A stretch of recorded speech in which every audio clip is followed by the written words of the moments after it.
Bonjour à toutes et bonjour à tous, bienvenue dans cette nouvelle vidéo d'aujourd'hui consacrée au Xiaomi Mi Play.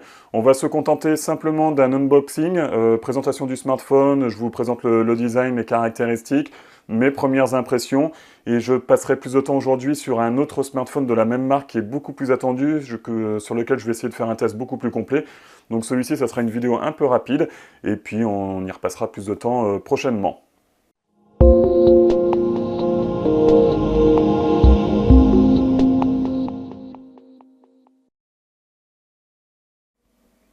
Allez, avant de commencer cet unboxing, une petite précision, c'est la boutique chinaandroid.fr qui m'a prêté le smartphone. Ils le vendent actuellement à partir de 157,90 € en version 4 Go de RAM, 64 Go de stockage.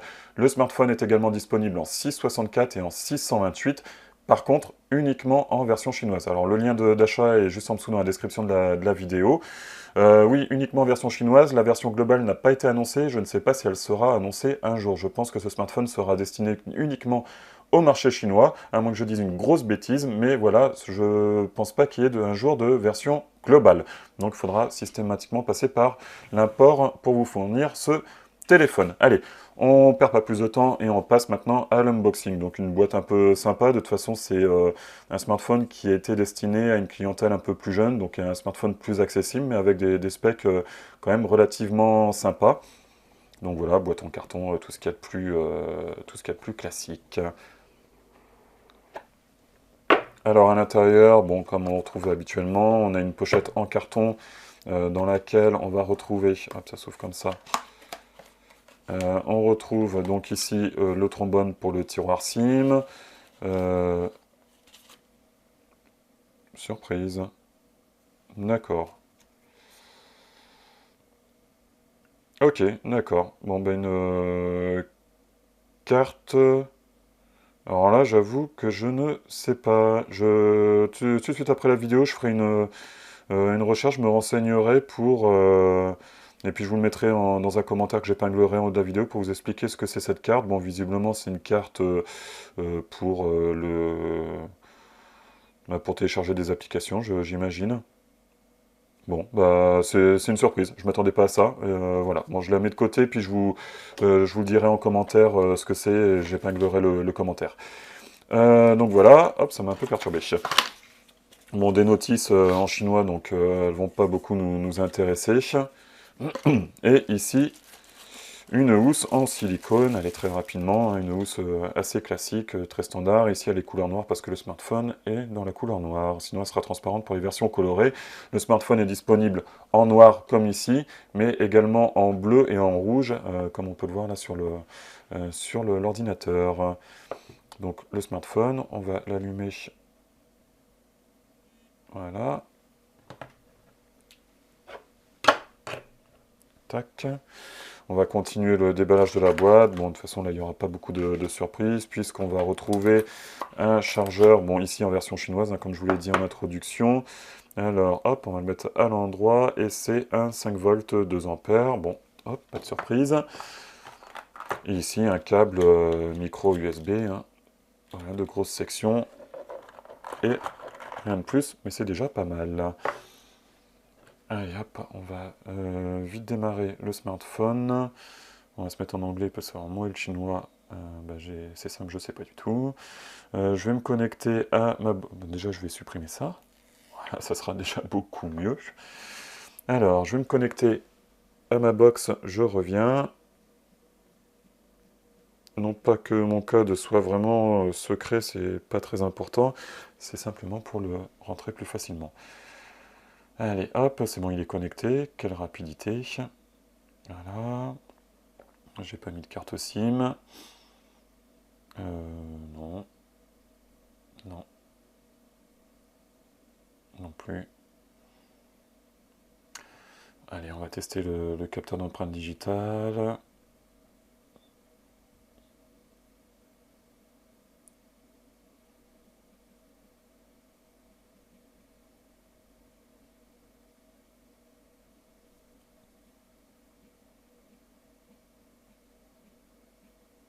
Bon, de toute façon, il n'y aura pas de grosses surprises, hein. Généralement, maintenant, les capteurs d'empreinte digitale physique comme cela sont maintenant très rapides, très efficaces. Hop. Bon, je vais vous épargner la petite démo de la gestuelle full screen. Donc voilà, on est sur un... Bon, je vais vous parler des caractéristiques, mais je voulais simplement me mettre dans les paramètres, voilà, pour vous montrer l'encoche. Donc ici, une toute petite encoche, comme on peut retrouver d'ailleurs sur le Redmi Note 7. Juste après, je fais la vidéo du Redmi Note 7 avec un test un peu plus complet par rapport à celui-ci, qui n'est juste un unboxing. Alors, les caractéristiques du smartphone. On est sur un écran de 5,84 pouces de diagonale. Ça, c'est vraiment super. J'aimerais bien qu'il fasse un peu plus de smartphones dans ces tailles-là. C'est vraiment nickel. Il y a beaucoup de demandes pour ça. Et j'espère que les marques vont quand même revenir sur des tailles d'écran inférieures à 6 pouces. La définition, on est sur du Full HD+. Donc ça, c'est nickel. Écran LCD, bien sûr. On est sur MIUI 10.1, voilà, il y a une mise à jour qui m'attend, mais bon là on est sur la version chinoise, donc ça nous intéresse moyennement. La version d'Android, on est sur l'Android 8.1 Oreo, donc à voir si... est-ce qu'on va me le dire là? Je pense pas. Si on va passer sur Android Pie... Non, j'ai pas l'impression. Donc il faudra encore attendre un petit peu avant de passer sur Android, Android Pie. Voilà. Donc MIUI 10 basé sur Android 8.1 Oreo. Le processeur, on est sur un Mediatek, le Helio P35. La carte graphique, c'est une PowerVR GE 8320. Donc on a différentes versions de mémoire. Il est disponible en 4 ou 6 Go de RAM, disponible en 64 ou 128 Go de stockage. Est-il extensible? Je pense que oui.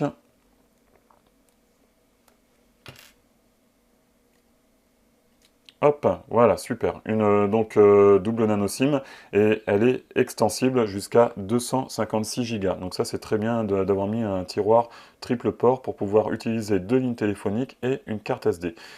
Tac, on continue les spécifications et maintenant on passe à l'appareil photo. Donc il a un double appareil photo, double capteur photo, un premier de 12 millions de pixels qui ouvre à 2,2 et un second de 2 millions de pixels qui est surtout là donc pour faire des petits effets bokeh sympas, donc un effet de flou en arrière-plan.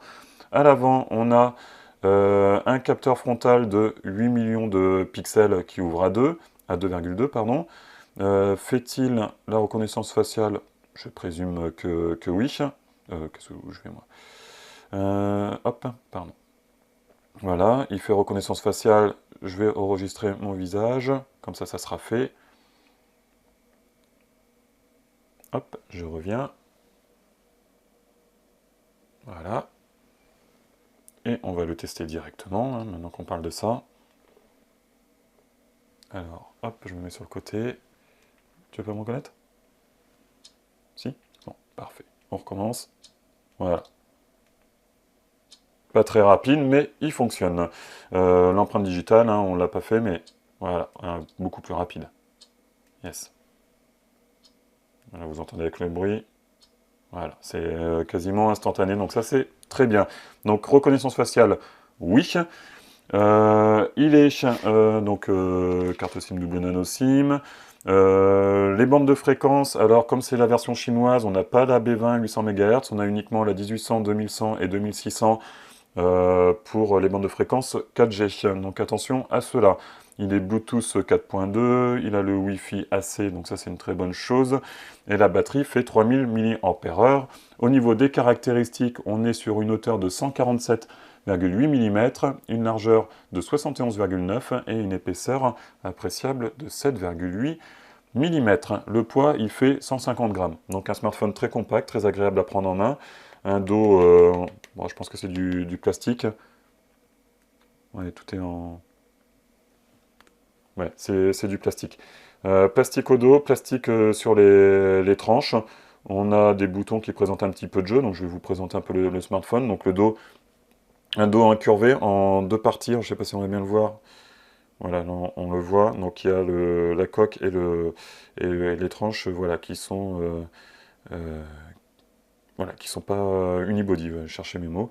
Bref, un dos en plastique, le capteur d'empreinte digitale, le double capteur photo dont je vous ai parlé, le flash LED, une petite inscription qui rappelle une certaine autre marque. Voilà, AI Camera, ça reprend les informations que je vous ai dit tout à l'heure. Autofocus à détection de phase. En haut, qu'est-ce qu'on a? On a une prise casque, donc ça c'est très bien. Ici, un micro anti-bruit, il n'y a pas de port infrarouge. En bas, on a une grille, donc là j'imagine que c'est le haut-parleur. Ici pour le micro, le port micro USB. Sur la tranche gauche, je vous l'ai montré, donc le tiroir double SIM plus micro SD, donc un tiroir avec 3 ports. Et on a ici les touches volume plus, volume moins et power. Voilà. La face avant, on a un écran qui occupe une belle surface de l'appareil. Hop, pareil, on va se remettre dans les paramètres, ça sera plus visible. Voilà. Une bordure, bon, les bordures sont quand même un petit peu épaisses, mais bon, ça a tout de même de la gueule. Le menton, il reste encore un petit peu épais aussi. La goutte d'eau est assez minimaliste et j'espère qu'il n'y a pas la même déconvenue que sur le Redmi Note 7, c'est-à-dire que l'absence de notification, ça je le redoute un peu, malgré que l'encoche soit vraiment minimaliste, ben, ils n'ont pas mis les notifications dans la barre d'état. Enfin, elles y sont quand la notification arrive, mais l'icône reste 1 à 2 secondes et redisparaît aussitôt. Donc si on n'a pas les yeux sur l'écran, eh ben, on loupe ces notifications, donc c'est un peu dommage. C'est un peu mon coup de gueule du moment. Voilà, on va aller vite voir les paramètres. Bon, il n'y a rien d'exceptionnel. Voilà, bon, comme on est sur une ROM anglais-chinois, c'est tout en anglais. Il y a un peu plus de fonctions qu'à l'accoutumée. On voit maintenant qu'il y a l'intelligence artificielle, enfin l'assistant de Xiaomi, mais qui n'est pas disponible dans notre pays actuellement. Bon voilà, il n'y a pas grand chose à dire de particulier sur MIUI, tout le monde connaît, je ne vais pas en parler pendant des heures. Que dire de plus sur cet appareil? On va regarder au niveau de l'application photo. Hop, alors qu'est-ce qu'on a? Mode manuel, mode panorama, square, oui pour les photos comme ça. Là, on a le mode portrait, photo, vidéo, petite vidéo pour Instagram ou les différents réseaux sociaux. Il n'y a pas le mode nuit, mais si ça me fait comme le Redmi Note 7, la mise à jour que vous avez vue va m'apporter le mode nuit. Mais de toute façon, il y sera, hein, ça c'est sûr. Voilà, on va prendre une petite photo comme ça.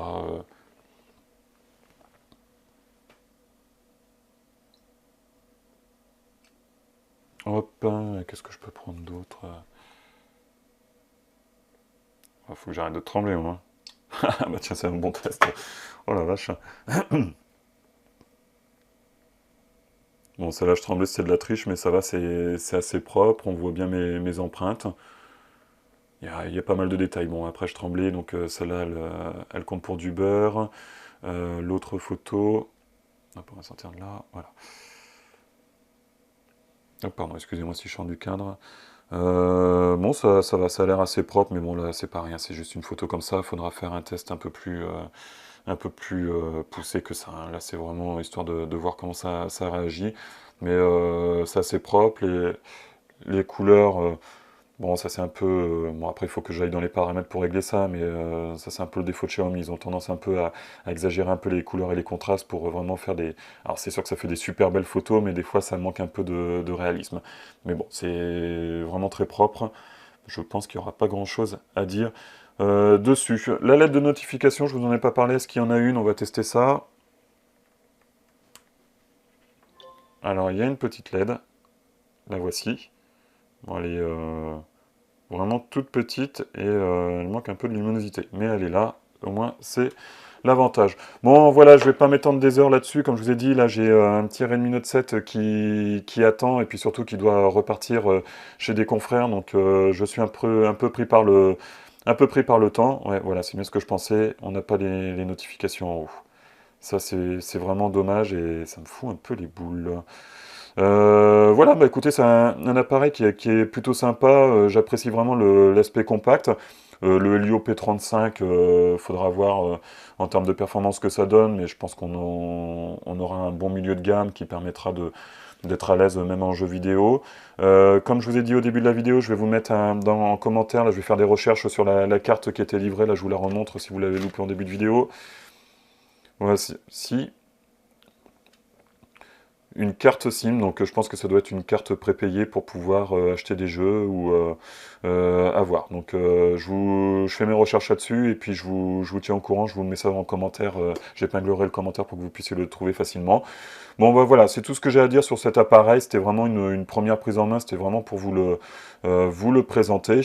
Voilà, bon, bah, n'hésitez pas à vous abonner à ma chaîne YouTube, comme ça vous êtes informé dès que les nouvelles vidéos apparaissent, et vous serez informé dès que celle du Redmi Note 7 sera en ligne.